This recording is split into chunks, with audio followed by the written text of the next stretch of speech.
Praise the Lord. Hallelujah. கர்த்தரை ஆராதிப்போமா? ஓ thank you Jesus. நம்ம தேவன் சிறந்தவர், பெரியவர். வானத்தையும் பூமியும் உண்டாக்கின கர்த்தர். ஓ மகிமை உள்ளவர், சேனைகளின் கர்த்தர், யெகோவா தேவன். சோதரன்.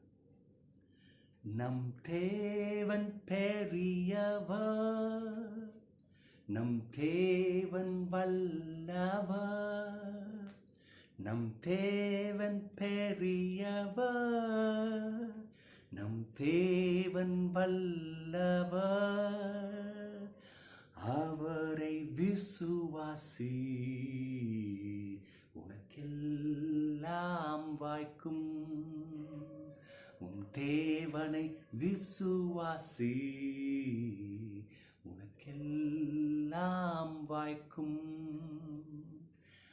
வானமும் பூமியும் படைத்தவர், உன்னையும் என்னை உருவாக்கியவர். வானமும் பூமியும் படைத்தவர், உன்னையும் என்னை உருவாக்கியவர். அவர் சொல்லாகும், கட்டளையிட நிற்கும்.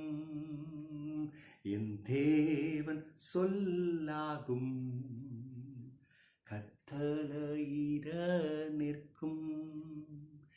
என் தேவன் பெரியவர், என் தேவன் வல்லவர், என் தேவன். Thank you, Jesus. Thank you, Lord. அவரை விசுவாசி, உனக்கெல்லாம் வாய்க்கும். எல்லாவற்றையும் கர்த்தர் வாய்க்க பண்ணி கொடுப்பார். தெய்வ மக்களே, சோர்ந்து போயிருக்கிறீங்களா? எனக்கு எங்கேருந்து ஒத்தாசை வரும்? என் வேலையில் எனக்கு அனுக்கிரகம் வேணுமே, என்னுடைய தொழிலில் அவருடைய அறிவு, அவருடைய ஆற்றல் வேணுமே, என் பிள்ளைகளை எழுப்பணுமே, என் குடும்பத்தில் சமாதானம், என் சரீரத்தில் ஆரோக்கியம் வேணுமே. ஓ, வானத்தையும் பூமியும் படைத்தவர் இடத்திலிருந்து தான் அந்த ஒத்தாசை, அந்த சகாயம் வருது. எல்லாரும் இருதயம் உயர்த்தி, இயேசுவே தெய்வமே, உம்மை நம்புகிறோம். ஆமென். நாங்கள் உங்களுடைய நாமத்து நிமித்தம் சேனைக்குள்ளே பாய்ந்து செல்வோம். உங்களுடைய நாமத்தினாலே மதலை தாண்டுவோம். இரக்கம் பாராட்டுங்கப்பா, கிருபை பாராட்டுங்கப்பா, வழிகளை உண்டு பண்ணி தாங்கப்பா, கையின் பிரயாசங்களை வாய்க்க பண்ணுங்கப்பா, எங்களுக்கு மனுஷ தயவுகளை கொடுங்கப்பா. நாங்கள் அதிக அதிகமாய் விருத்தி அடைய எங்களுக்கு கிருபை செய்யுங்க. ஓ தேங்க்யூ ஜீசஸ். இன்னைக்கு கட்டாயம் கர்த்தர் நீ செய்ய போவதற்கு நன்றி. முது பிள்ளைகளை நீர் பலப்படுத்தி கொண்டிருப்பதற்கு நன்றி. இரக்கம் பாராட்டுங்க இயேசுவின் நாமத்தினாலே. ஆமேன், ஆமேன். கர்த்தர் நமக்கு இரக்கம் பாராட்டுகிறவர். ஹல்லேலூயா. தேவ மக்களே, இன்னைக்கு நம்ம வேத பகுதி சங்கீதம் 124 அத்தியாயம் 8 வசனத்தை பார்க்க போகிறோம். 124 அத்தியாயம் 8 வசனம். Psalms 124 verse 8. நம்முடைய சகாயம் வானத்தையும் பூமியும் உண்டாக்கின கர்த்தருடைய நாமத்தில் உள்ளது. ஆமென். சகாயம். இன்னைக்கு அநேகர் பேர் சகாயம் வச்சிருப்பாங்க, ஆனால் உள்ளத்தில் போராட்டம், உள்ளத்தில் சமாதானம் இல்லை, உள்ளத்தில் நிம்மதி இல்லை, வாழ்வு இல்லை, நிம்மதியான தூக்கம் இல்லை, பயம் கலக்கம் சூழ்ந்து நிற்குது. அந்த மாதிரி பேர் வச்சவங்களுக்கு மட்டும் இல்லைங்க, வேற பேர் எந்த பேர் வச்சுருந்தாலும் சரி, நல்ல நல்ல பேர்னா வச்சுருக்காங்க. ஆரோக்கியம், சமாதானம், விசுவாசம்.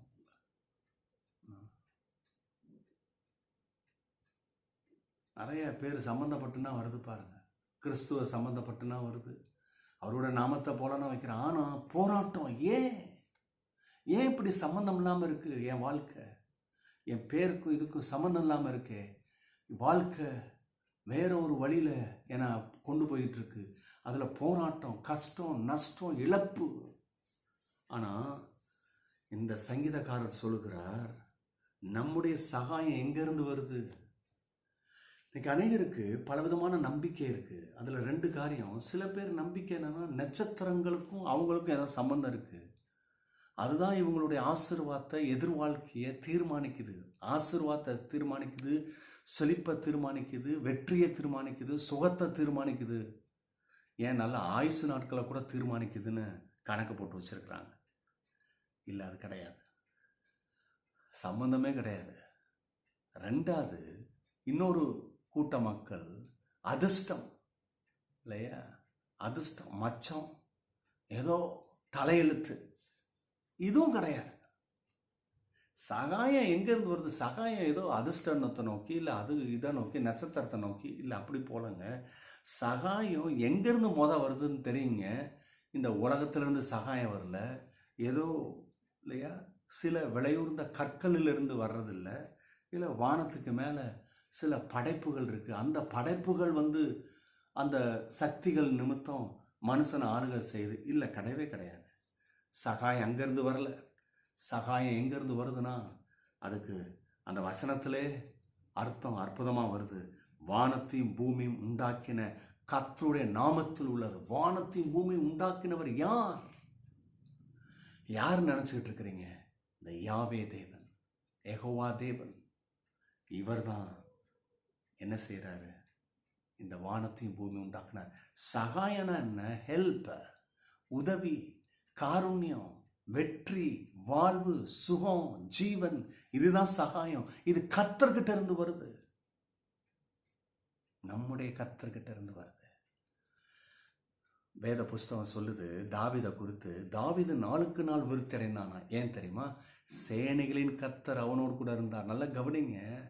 இன்னைக்கு நிறைய பேர் விருத்தடையணும், சுகம் வேணும், நீடிய ஆயுள் வேணும், முன்னேற்றம் வேணும், கை வைக்கிறதுனா அதில் ஒரு வெற்றியை பார்க்கணும், முன்னேற்றம் வேணும். கரெக்டு, தப்பு இல்லை.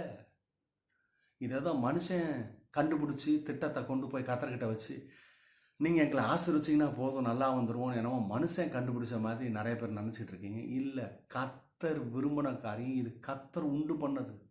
மனுஷன் வெற்றிகரமாக வாழணும், சுகத்தோடு கூட இருக்கணும், செழிப்போடு கூட இருக்கணும்னு.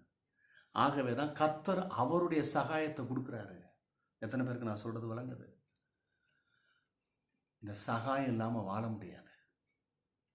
கர்த்தர் நமக்கு அந்த சகாயத்தை கொடுக்குறார். மொதல் காரியம், அந்த சோர்ஸ் ஆஃப் ஹெல்ப். நம்முடைய சோர்ஸ் என்ன? யாரு? நமக்கு எங்கேருந்து இந்த உதவி வருது? கர்த்தர்கிட்ட இருந்து வருது. அதுதான் தாவீது பாருங்க நிறைய இடத்துல சொல்லிடுவார், எனக்கு ஒத்தாசை வரும் பர்வதத்துக்கு நேராக என் கண்களை ஏறெடுக்கிறேன். ஏன்னா தாவீதுக்கு தெரியும் ஒத்தாசை எங்கேருந்து வருது, வாழ்வு எங்கேருந்து வருது, வெற்றி எங்கேருந்து வருது. இது எல்லாவற்றையும் தாவீது அறிஞ்சு வைத்திருந்தார். ஆகவேதான் அவரால் அப்படியாக ஜெபம் பண்ண முடிந்தது. இன்னைக்கு தயவு செய்து எங்கிருந்து இந்த உதவியும் வாழ்வும் சுகமும் வருகிறது என்று சொன்னால் கர்த்தரிடத்திலிருந்து. 2வது, இந்த பகுதியில் பார்த்தோன்னா the power behind the name. அவருடைய நாமத்துக்கு பின்னாடி ஒரு பெரிய வல்லமையுள்ள ஒரு காரியம் இருக்குது. இன்னைக்கு பாருங்கள், நிறைய பேர் படிக்கிறாங்க, அவங்க பேருக்கு முன்னாடி அவங்க படித்ததை போடுறாங்க. அதுதான் காமிக்குது பாருங்கள் அவங்க யார், அவங்க எப்படிப்பட்டவங்க, எவ்வளோ தூரத்துக்கு எதில் ஞானம் உள்ளவங்க இல்லையா. சிலது பேருக்கு முன்னாடியே வருது, டாக்டர்னா டாக்டர்னு வருது இல்லையா, இன்ஜினியரும் வந்துடுது, அவங்க என்னென்ன படிச்சிருக்காங்கன்னு வருது. அப்போ பாருங்கள், அதில் அவங்க ஸ்காலரு, அதுக்கேற்ற மாதிரி இருக்கிறாங்க. சமீபத்தில் நான் ஒரு மெமோரியல் மீட்டிங் போயிருந்தோம் பாருங்கள். அங்கே இப்படியாக அழைப்பு கொடுக்கப்பட்டிருந்தது. ஒரு டாக்டர், பிரபலமான டாக்டர், எல்லாரும் அவர் அறிவாங்க. அவரை பேச அழைத்தாங்க. அழைக்கும் பொழுது எப்படி இன்ட்ரடக்ஷன் கொடுத்தாங்கன்னா, இவரை எங்கள் குடும்பத்தில் ஷேக்ஸ்பியர்னு அழைப்போம், பாருங்கள் அவர் எப்படி பேசுவார்னு அப்படின்னு சொல்லிட்டு சொல்கிறாங்க. அவர் ஜஸ்ட்டு ஸ்டார்ட் பண்ண போதே அந்த பாடியும் அந்த லாங்குவேஜும் பிளெண்ட் ஆகி ஒரு அற்புதமான விஷயத்தை அந்த இடத்துல பார்க்க முடிந்தது. எவ்வளோ ஒரு அற்புதமான ஆங்கில புலமை இல்லையா, எவ்வளவு அழகு.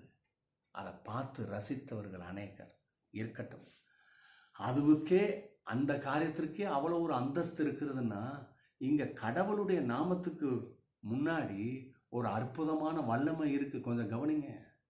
அந்த நாமம் சாதாரண நாமம் இல்லை, அண்ட சராசரங்கள் அடிபணிந்து கீழ்ப்படுகிற நாமம். அந்த நாமத்தை ஏன் இன்னைக்கு மறந்து போயிருக்கிறீங்க? ஏன் அதை உச்சரிக்க மாட்டீங்க? உங்கள் நெருக்கத்துலேயும் போராட்டத்துலேயும் என்ன பண்ணிடுறோம்? நம்ம பிரச்சனையை தான் பார்க்குறோம், கத்தரை பார்க்குறதில்ல, அந்த நாமத்தை கூப்பிடுறதில்ல, அந்த நாமத்தை எடுக்கிறதில்ல. அந்த நாமத்தில் அதிகாரம் இருக்கிறது என்பதை தெரிந்து கொள்ளுங்கள். பல ஆண்டுகளுக்கு முன்னதாக நான் மிஷனரியாக இருக்கும் பொழுது ஒரு குறிப்பிட்ட நாளில் மிஷனரி டூர் ஆர்கனைஸ் பண்ணியிருந்தாங்க. அது செல்வதற்கு நாங்கள் டிக்கெட் எடுக்கணும். அதில் அநேகர் அந்த மிஷனரி டூருக்கு வருவதற்கு தங்களுடைய பெயரை பதிவு செய்திருந்தார்கள். பாருங்கள், ஒருத்தரே போய் அத்தனை பேருக்கு எடுப்பதற்கு வசதி இல்லை. அது ஒருத்தர் 4 பேருக்கு மேலே எடுக்க முடியாதுன்ற ஒரு நார்ம்ஸ் இருக்குது. அப்போ பாருங்கள், நாங்கள் ஒரு சிலராக போய் அதை எடுக்கலான்னு போகிறோம். அப்போ எங்களை கூட்டிகிட்டு கொண்டு போனவர் ஒரு நல்ல பூரண வயது நிரம்பிய ஒரு அங்கிள். அவர் கொண்டு போகிறாரு. எல்லாரும் சொல்கிறோம், கார் பார்க்கிங் இங்கே இருக்க, பரவாயில்லடா பார்த்துக்கலாம் அப்படின்னு சொல்லிட்டு நேராக போய் அந்த ஆஃபீஸினுடைய வாசல்லே நிப்பாட்டுறாரு. பாருங்க, நாங்கள் நிப்பாட்ட தான் போகிறத அறிஞ்சிட்டு அங்கிருந்து ஒரு 4-5 போலீஸ் ஆஃபீஸர் ஓடி வராங்க வித் கன்னோட. வந்துட்டு இங்கே நிப்பாட்டக்கூடாது, தெரியாது அவங்களுக்கு, அங்கிட்டு எடுத்துகிட்டு போங்க, அந்த ஏரியா இருக்குது அப்படின்னு சொல்லி முடிக்கிறதுக்குள்ள இவர் கார்டு எடுக்கலை, எதுவும் எடுக்கலை, வாயை திறந்து கிளாஸை இறக்கி விட்டுட்டு, காரோடைய கிளாஸை இறக்கி விட்டுட்டு சொல்கிறாரு, I am an advisor to the government of India. A particular department பேரை சொன்னார். சலிட் போட்டான். சார் நீங்கள் போங்க அப்படின்னு சொல்லிட்டு அந்த காருக்கு ஒரு காவலாளியை போட்டுட்டான். நீங்கள் முடிச்சுட்டு எப்போ வேணால் வரலாம், நீங்கள் போங்க, யூ கேரி ஆன். நாங்கள் போய் எடுத்துகிட்டு வர்றதுக்கு கிட்டத்தட்ட கொஞ்சம் டைம் எடுத்தது. அது வர எங்கள் வாகனத்தை பாதுகாப்பாக வைத்திருந்தாங்க. ஜஸ்ட்டு அவருடைய அந்த அடையாளத்தை சொன்னார் இல்லையா. பொல்யூஷன் டிபார்ட்மெண்ட்டுக்கு அவர் ஒரு அட்வைசராக இருக்கிறார் கவர்மெண்ட் ஆஃப் இந்தியாவில். அவர் சொன்னார் பாருங்க, சொன்ன உடனே அந்த காரியம் வேலை செய்ய ஆரம்பிக்குது. உடனே சலிப் பண்ணால் எல்லா காரியத்தையும் செஞ்சேன். ஆச்சரியமாக இருக்குது. நான் அன்னைக்கு அறிந்து கொண்டேன், மனுஷனுக்கு கொடுத்துருக்கிற அந்த பதவியே இவ்வளோ பெரிய வேலை செய்யுதுன்னா இயேசுவின் நாமம் எவ்வளோ பெரிய நாமம், வெளியேறப்பட்ட நாமம். அந்த நாமத்தை சொல்லுங்கள். உங்கள் பிரச்சனையை பார்த்து பேசுங்க. உங்கள் பிரச்சனை மத்தியில் இயேசுவின் நாமத்தை சொல்லுங்கள். சொல்லுங்கள், இயேசுவின் நாமத்தில் நான் ஜெயெடுப்பேன், வாழுவேன், சுகித்திருப்பேன். இன்றைக்கி செய்வீங்களா? வெற்றி உங்களுடையது. God bless you. Bye bye.